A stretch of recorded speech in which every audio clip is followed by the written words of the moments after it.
I think he's going to be a point of attack defender that can really be disruptive with the way he guards other teams' point guards. I think he can guard multiple positions. And we've really seen growth in his shooting. I think at the Combine, when we were there with the scouting staff, he was one of the leaders in sort of making his shots in some of the drills. And we really think he can turn into being an elite shot maker. So just a 3 and D player for sure. Wow. Whew. Okay, All right, Paul. praise, Good. Huh.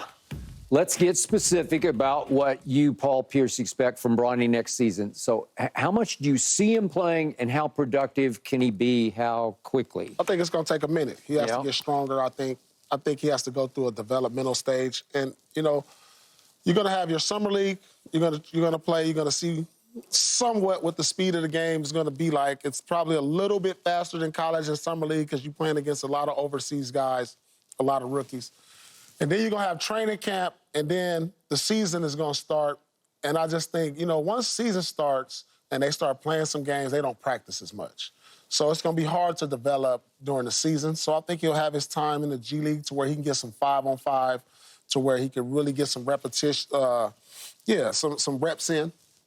And, you know, kind of fine-tune his game to figure out, you know, who he is and who he wants to be. You know, and like Rob Pelinka said, I mean, I think the best guess for him is to, you know, establish himself on defense. That usually translates to the NBA. Yeah. You know, I mean, you're not going to be the star, you know, and most guys get it twisted thinking they're going to come in and get some plays called for him.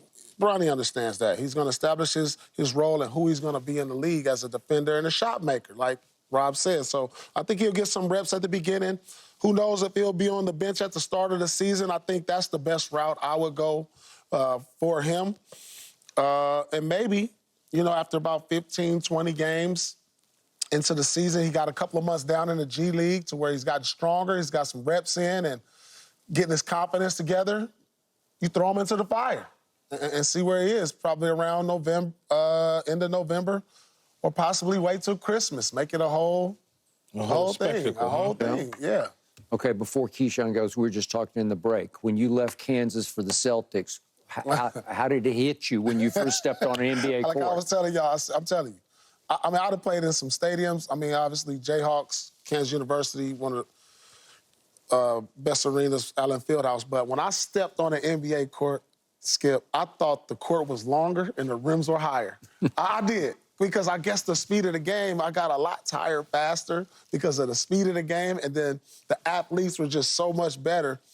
It was just overwhelming at first, but then I got used to it. You know, it only took a couple games. You did okay, man. Yeah, I got used to it after a couple games, but just that first preseason game, I was like, man. You know what I'm talking about. That first preseason, it ain't nothing like practice. You go through practice, that's one thing. But that first preseason game, you like, damn. Like, you running through these screens. Yo, man, I'm talking about, boy, I was like, all right, let me get my mind right. Let me get my mind wrapped around this. And so there'll be an initial period when you first get out there to Keyshawn, where does that sound like your first preseason game? You know, I didn't go through preseason, Skip, because I held out. That's right. But well, then you stepped right into the fire. Right into the fire. I stepped right into the fire. Up in Denver, we played the Broncos. My first touch in the NFL was a 50-yard seam route, bam, right down the gut. But that was just athleticism, whatever. But when I got to the game where I was playing in the game, it was crazy because in college, I could catch the football, I could look you up and do what I needed. I could take my time because they're watching me, right? They looking at me, everybody, all the other dudes, they looking at me, they want to see what I'm going to do. But in the pros, as soon as I caught it, it was like, boom, boom, bam, bam. Quick. It was so fast, it took a minute, but once I caught on to the speed of the game, then the rest was history. Right. But yeah, similar to Paul, the field, I thought it was 200 yards, man. It was just so long, and the stadiums, even though I played in a 100,000-seat stadium, it just was one of those deals. Everything just felt bigger. It was the intensity, just everybody. It was a bit of a shocker, so to speak. But you learn. You said the game was 50% faster or like twice as fast as college football? I would say it's twice as fast as college football. Would you? I would say twice. Skip, I'm telling you, man, I caught a ball, and in college, I did the same move. I stopped, I froze the dude, I dipped, and I hit the sideline. Bam!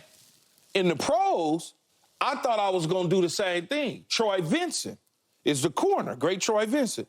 I hit, I dipped. I was going to hit the sideline. He opened up and forced me back inside. So all I could do is go inside. And when I went inside, LeVon Kirkland, you remember LeVon Kirkland? He's a bad man. 270-something pound linebacker. Right He at come your head. full speed, bam, right in my sternum, cracked it. I had to play that year with a whole donut in my sternum. It was, Skip, it was crazy, but you just learn. You learn. Well, keep your head on a swivel, as they say. Okay. I hope Bronny doesn't get his sternum cracked. No, but what's going to happen is, like Paul is saying, you go to the summer league, you play a little bit, Skip, you go to training camp, you're on the floor with the guys, because you know the top 7 guys, 8 guys, you already know who they're going to be. They already know. Then those other guys are the ones that he's competing against to get those minutes from. Yep. So he's going to get on the floor with a combination of guys. And with the better players you're on the floor with, the better he's going to become.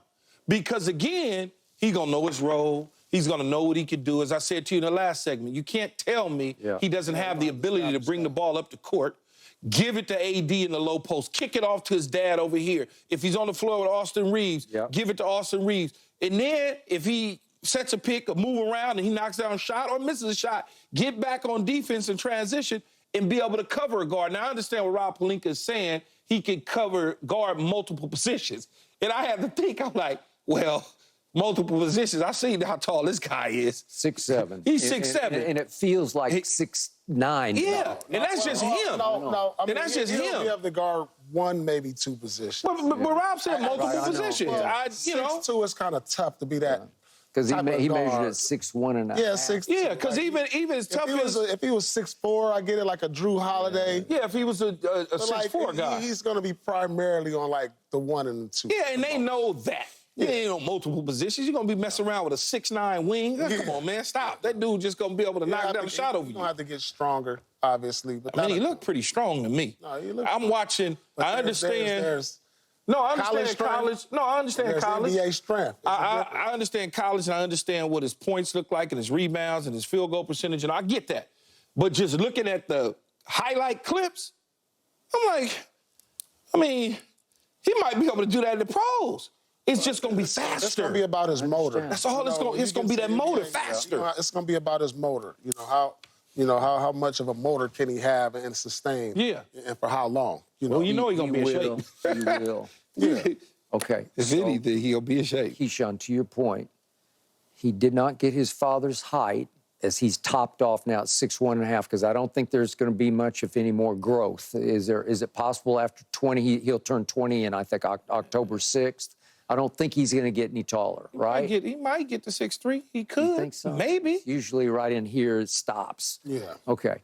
But he did get his father's ability to have physique because he looks pretty He good looks for strong 19. to me. Yeah. He looks strong. And it will get better. And as he turns 20, 21, 22, that may be his strength, is his strength. I mean, think about this. His arms aren't going to get any longer. His shoulders aren't going to get any wider. But his motor has to go up. Like, I'm talking about like a Patrick Beverly type of motor. Oh, well, that's crazy motor. That is I mean, that's how you have an impact when you're at the 6'1", 6'2" height, though. You know what I'm saying? It feels like it feels like it. I haven't like been in the camp and all that sort of stuff, but it feels like just looking at the clips that motor is gonna go up.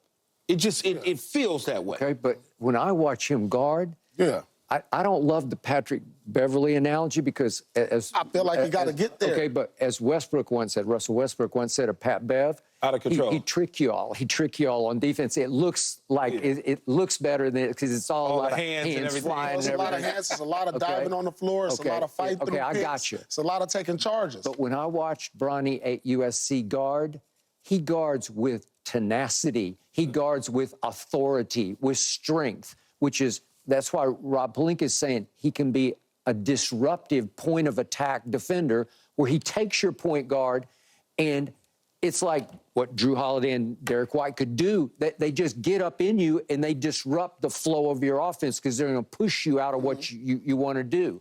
I think he has the capability to do that in the next couple of years. All right. Okay? Now I'm going to go back to my Austin Reeves comparison. Okay, so remember, Austin Reeves stayed all 4 years in college. So it's a different... All 6 years. It felt like it to me because he was 2 at Wichita State and 2 at Oklahoma. But the point was, he shocked me because I watched him a whole lot at Oklahoma, and he couldn't shoot. He was a sub 30% three-point shooter, and then he fixed it. And now he's gotten to the point where he's pretty good from 3. And he'll take and make big threes if called upon by LeBron. The point was, he came out at 23, see Dalton Connect, because so that's Dalton Connect is where Austin Reeves was in his development, okay, at 23. And Austin Reeves comes to the Lakers Summer League team, and they take a look and they say, hey, this kid, he can handle it. High IQ, and he's 6'5", right? Yeah, Austin Reeves is 6'5". But he showed LeBron and Rob in Summer League he could play. So they started the year. They didn't send him to the G League. They kept him on the roster. And right away, he's showing LeBron, I can handle this. I can handle this. Now, maybe, as you point out, the roster wasn't great to begin with, but he quickly found a niche as a raw rookie on the roster. And that year, he averaged 23 minutes a game, and he averaged 7 points, 3 rebounds, and 2 assists. So he wasn't, like, lighting it up like he does now, but he was getting to play because LeBron liked him. Okay, now back to Bronny. Well, obviously, he has deeper connection with his son. So, to me, I don't think they want to... Look, it is the James family, and I don't know... I'm just not sure they're going to go along with sending the kid to the G League, even though that might be the right path for him. It's so funny you say that, Skip. I had a long conversation, and pretty animated conversation with somebody yesterday about what you just said.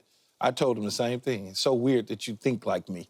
I said, man, I don't know that he wants his son in the G League because he could develop with us much faster, even though he'll get more minutes down at the G League, no doubt. But he'll be playing against lesser competition in practices or whatever the case is.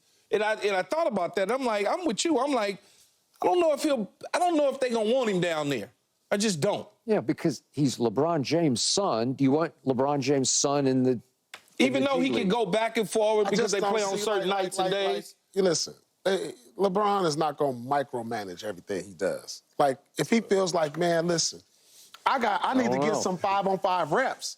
Where I'm going to get that if I'm not getting any minutes? Like, and that's the best places in the G League. You got to understand, he didn't play a lot in college. I understand. He didn't play a lot of games. He had his situation. He had a... Where he hasn't played in a lot in the last year or so. No, I get it. So, like, where else is he going to get the minutes?